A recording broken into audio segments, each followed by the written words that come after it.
Lelo Panyaso Voice Box tafandikuletsireni mawu a Sir Charles Penlongwe. Sir Charles Penlongwe akulankhulapo zokhudzana ndithu ndi mwambo wa Mothers Day 3 March chaka chino cha 2025. Kulankhula kwawo a Charles Penlongwe kuti ayi kusiyana ndi zaka zambuyomu mwambo wa lero wa 3 March unalibe chikoka chifukwa kuti Amalawi atopa ndi kuwuzidwa mabodza. Tiyeni limodzi pano Panyaso Voice Box kuti timve kuti nchifukwa chani a Charles Penlongwe akunena kuti Amalawi atopa ndi kuwuzidwa mabodza, kuti mabodza amenewa ndi ati. Ndipo akamaliza chonde Amalawi mutiwuza maganizo anu in the comment section below pano Panyaso Voice Box.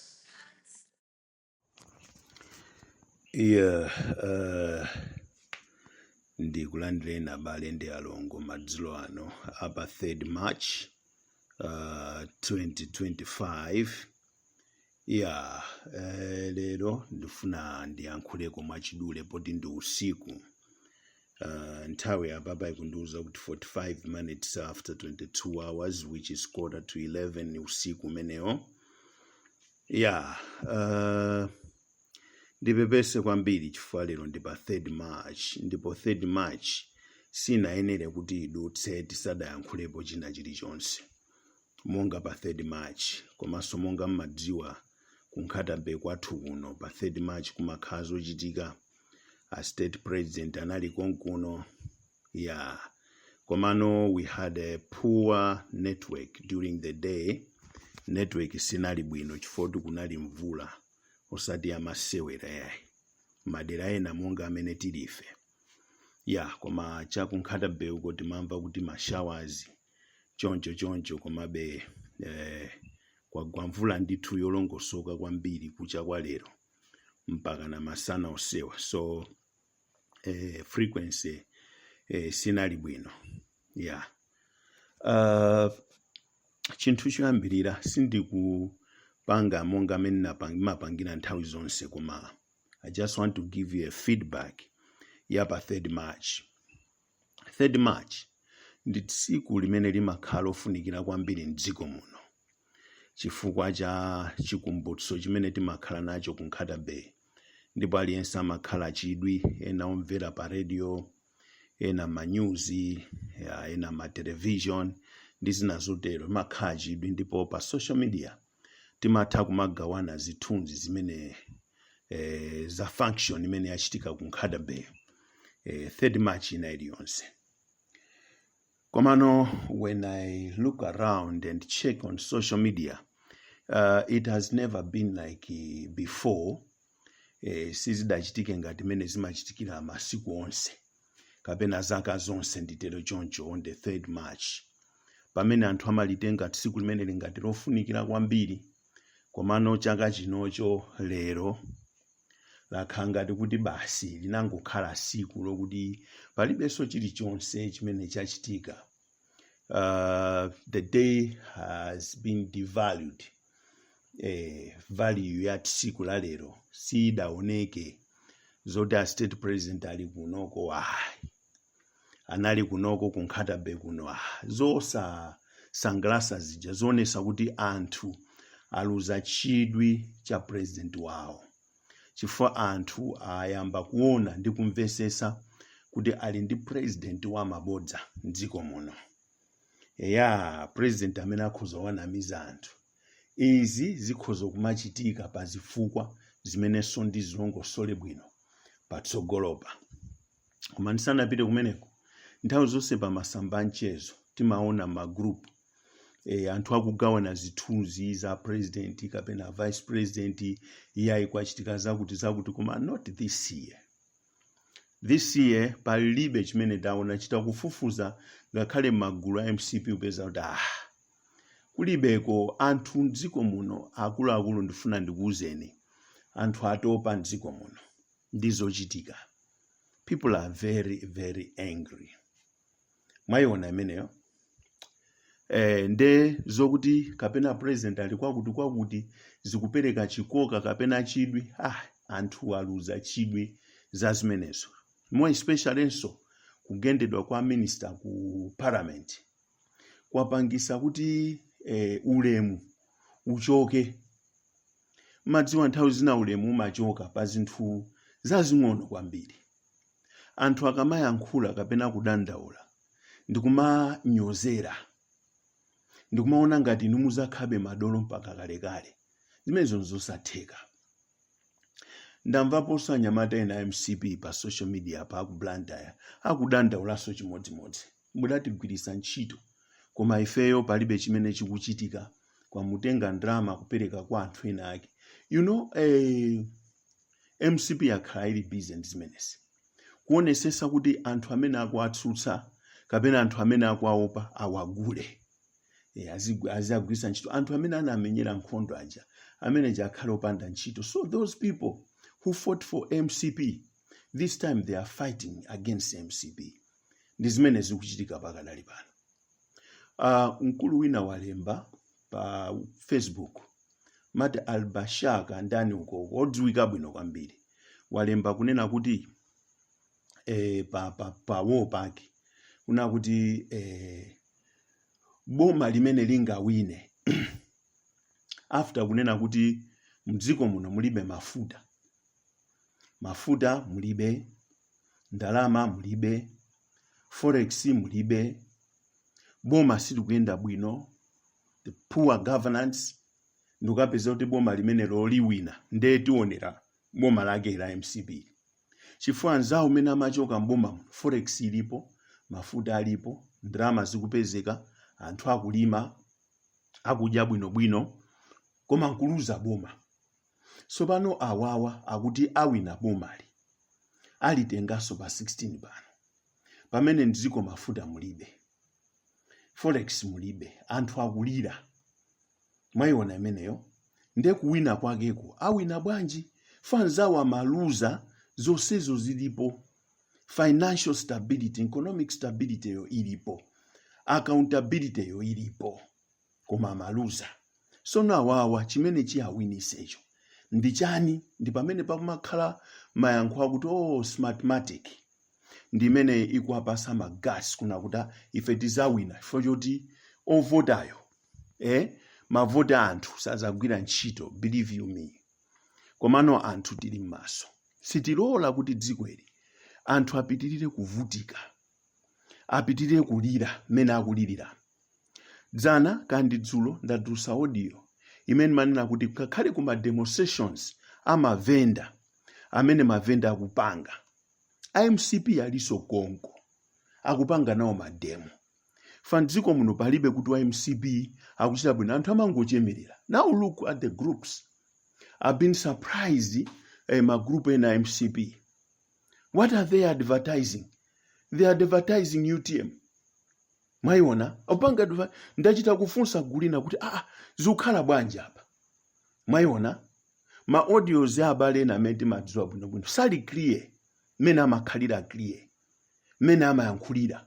Ikuoneka kuti somewhere somehow things have been diverted to something else. Chifukwa chona kuti mene bomale likuyendetsedwera. Komano zonse zikuchitika chifukwa chona kuti a president mdziko mwathu muno akhala ali wiki kwambiri, pazifukwa zonena kuti akachoka ku America kwawoko, kuunga kwawoko, ku Qatar kwawoko, ku Dubai kwawoko, ku Germany kwawoko, basi amakhala ku State House. Akatayenda ndekuti akayendera chimanga chawo chomwe kapena cha klabu osati cha munthu wamba yayi. Akatero ku State House amachita kuwatenga kuti bwana mukayendera munda wakuti wakuti. Mwayiona imeneyo, munda wakuti mwina wathidwa fetereza bwino basi wali mwe chituko chikwenda mdziko muno. Koma let me tell you, this is different. Mudziko muno mene anatengera Dr. Lazarus Makathi Chakwera boma anayenera kugwira ntchito ngati mene amagwirira Malemu Magufuli ku Tanzania. Magufuli amayenda yekha kungotenga ma bodyguard asilikali kuyenda kukayendera project popanda nduna iliyonse ya boma. Nduna iliyonse ya boma kuisiya ndikupita kukayendera project, ndikaone project akona project jayo nyasa kwa manga amene anawina contract kwa manga pompo minister ntchito yake kuta ndi mene tu anachukira tu Magufuli. Mwayiona meneyo ndi mene anachukira Magufuli. Sono a president Chakwera akamayenda ndekuti nduna zonse za boma ali nazo pamenepo, chilungamo chiyenda, zinthu ziyenda bwino. Inuyo amene muli aspirants azibani amene mufuna kuyimirira pa president, take this as a lesson from me, Charles Ben Longwe. Dziko linolo kuti liyende bwino, boma limaononga ndalama zambiri kupereka ma ministries, izi za skulu, izi za chani, anthu achamatenga ndalama zakubisa. Akabisa ndikumawanama kuna kuti tamanga chipatala, tamanga zakuti, ndalama zijabisa. Mwayiona? Komanso mwina ndikukayikira kuna kuti anthu wamaba ndalama zokha. Ndeuti amangoti abwana basi tiyeni izi titenga, izi siyani uko tiona zochita. Basi paipopo boma likuyenda. Kubwera mparliament kuzayankhula sona ndapanga zakuti zimene kulibe. Mwayiona? Koma a president akanati azigwira ntchito ngati mene amagwirira Malemu Magufuli. Kupita konko, mukuti kuli project ndipita konko, asilikali tiye ndiperekezeni, popanda minister wina aliyense. Kukaona project yokuti ilipo kapena kulibe. Ndekuti anthu ambiri bweza akumangidwa. Koma look, tikuyenda mu dziko limene ngakhale anti-corruption bureau does not function. Anti-corruption bureau kulibe. Director wa anti-corruption bureau ananena kukhala ndani awo. Ataulo. Aloya Ataulo. Pakati apo timamva ndithu kuti Director General wa anti-corruption bureau akhala Ataulo. Koma zimene zijazo kuponderezedwa kulibeko chilichonse chooneka ndi maso. Anti-corruption bureau yakhala dormant. Pano ndizodabwisa kwambiri ati anti-corruption bureau akuna kuti yayi tufuna tifufuze ma members of parliament amene tione kuna kuti kodi CDF imene amalandira pa chaka 200 million amagwirisa ntchito yanji. Now we're talking of 6 years kapena 5 years ya Dr. Lazarus Makathi Chakwera. Pa 5 years 200 million per year times 5. Ni ndalama zingati mene? Almost 1 billion or something. Ndalama zimene zapita pa member of parliament. Ndemone ma members of parliament osali parliament. Aliyesu 1 billion. Akanapanga zituko zodani. Kumamizi kuno kulibeko zituko. But it's too late. Ndinanena ine kuna kuti dziko lino likufunika forensic audit. Forensic audit imeneyo siya ma members of parliament okhaya. Imene yambire ku State House. Why ku State House kuja? Kwa khala nthawi yonseyi osapangidwa audit. Minister of Finance. Ndikumamuona Minister of Finance kuti the way he is. Wamira mapiko kuopya. Zake zikuoneka kuti zili bwino. Olo panopo boma litathaliro. Sasa sauka anso yayi. Amene alemera for good. Mwayiona ameneyo. Kulemera for good. Kodi kumene kukusukuma ngachitike ma audit. Ku Treasury General sungachitike audit. Why choosing only politicians? Ma members of parliament. For ma members of parliament atwife. Ma constituencies zikuziwa they have done nothing. Sinkanisiona kuti ya anti-corruption bureau. If we know kuna kuti they have done nothing. Ku constituency areas. Because my development sima boko samaliro. Sima gali moto ma ambulance. Development is not like that. Timangireni bridge hapo. Tikireni bridge hapo. For an instance, ku constituency mene didi. Mayona, didi ndi Kanyoli Shadow. Amena mayimira MCP. Shadow na kuti anthu akumukonda chifukwa chona kuti he has never been an MP. He's not an MP. He's just a shadow. Koma wamanga ma bridge.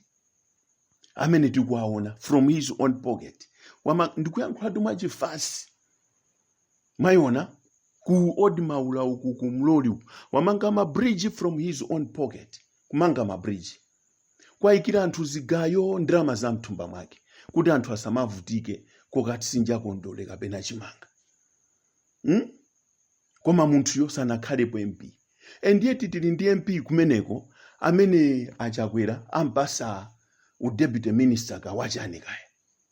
kokwa zaka says he has done nothing, completely nothing. Nde kuma constituency mwathu mutikudziwa kuna kuti ma members of parliament have done nothing, completely nothing. We don't need audit. What we need ndiona kuti famala tingogwirizana what to do. Ma constituencies mwathumo, what do we do in this kind of a situation whereby a member of parliament has been there but doing nothing? Mayona mwina kugulira mafumu suti, kugulira mafumu njinga za moto, that's all.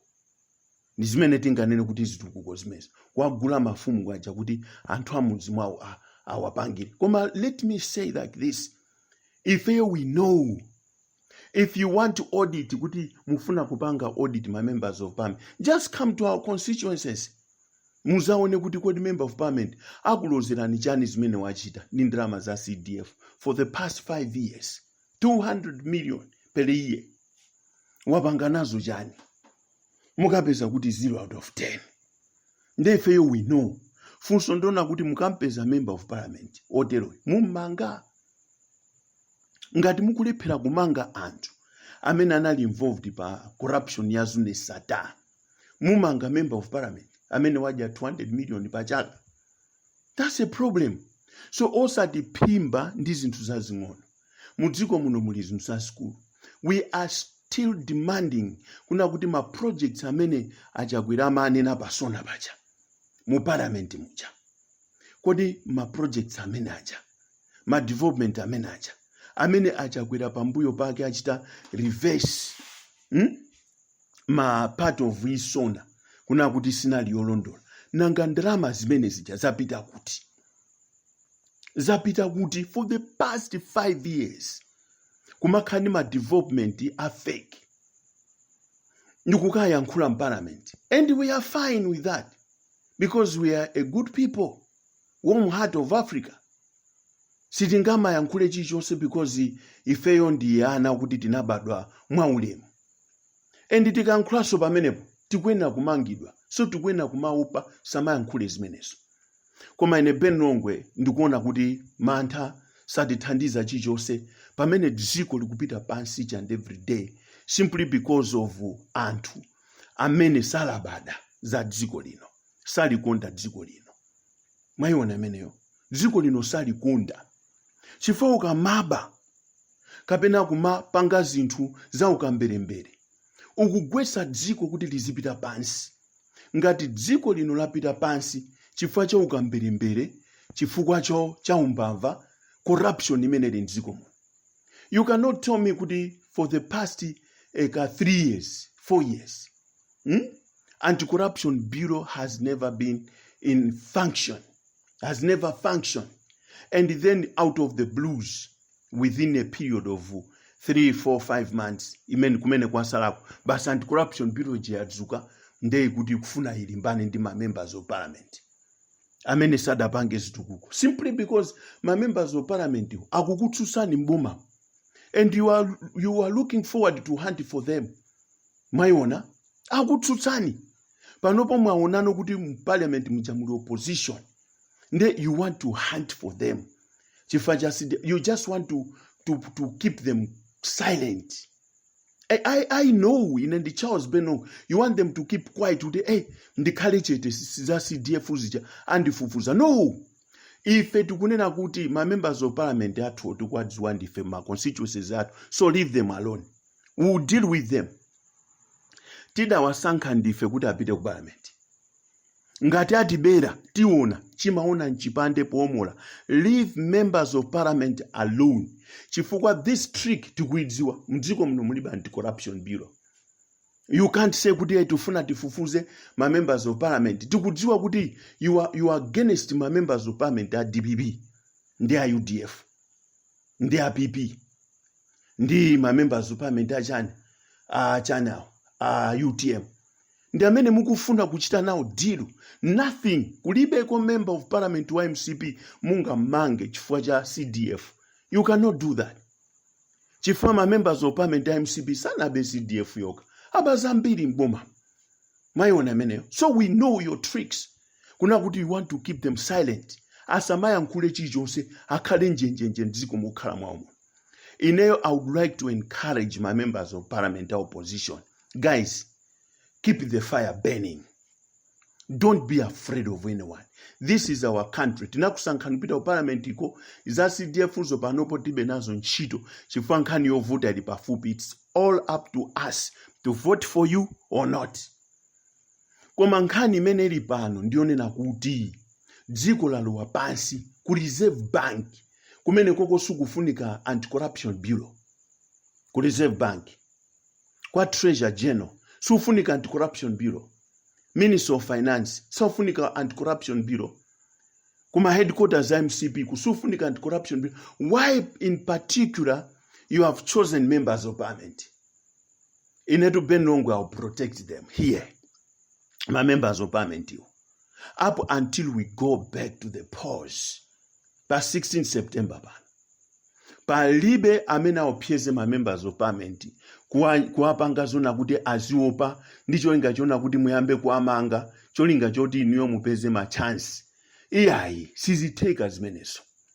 Amalawi anzanga, let us find the means kuti tiime ndi ma members of parliament athu chifukwa apapa boma la MCP now ndifuna lizipanga hunt ma members of parliament paja musaiwale ndi ama grudges anasusidwa za sona nde apa anachita manyazi nde kuchita manyazi kucha akubwera ndi andale yona kuti atifuna tifufuze ma members of parliament. Ndifuna ndikuze ma members of parliament amene afuna kuwafufuza ose MCP yayi ndikuuzani zimenezo.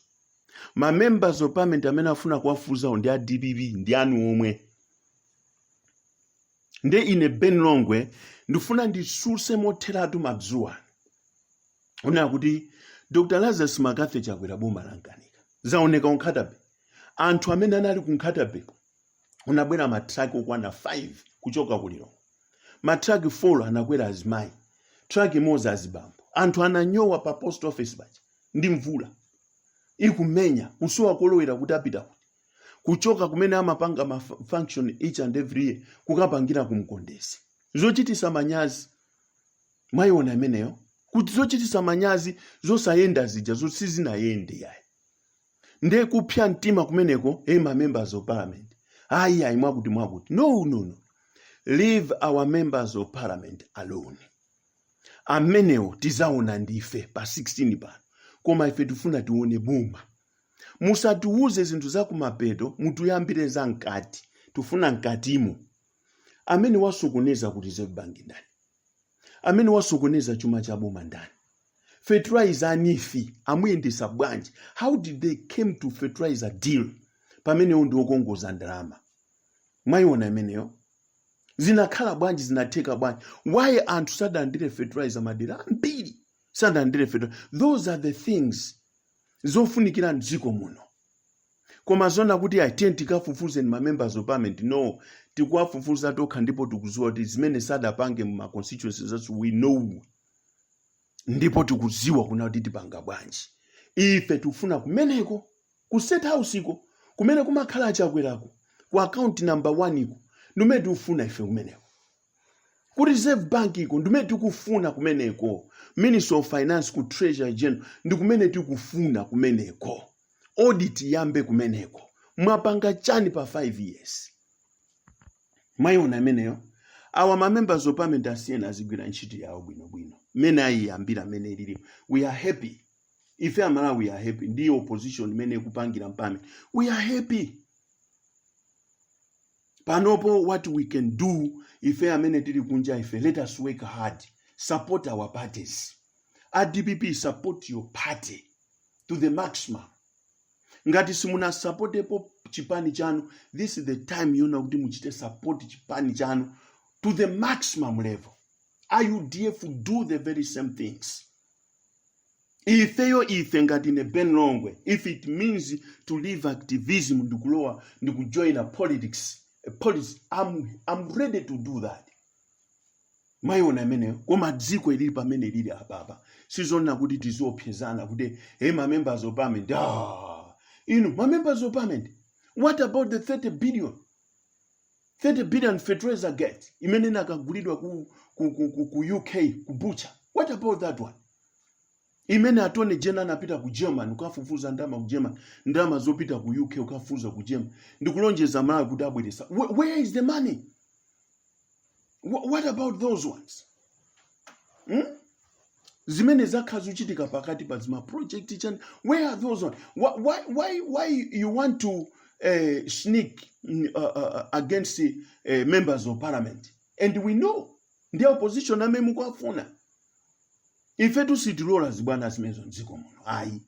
you are not going to rule this country with an iron fist as you have done for the past 5 years. Let me say like this. My demonstrations, my vendor, continue doing what you are doing. If first the bambuyo panopo, we are coming. Tukubwera so bambuyo panopo. Siti kuopa china chicho saa. Ndirekezo mepo mnali ndine Charles Ben Longo Siguno. God bless you and have a wonderful night. Tikumane mama wa makosana. Zikomo.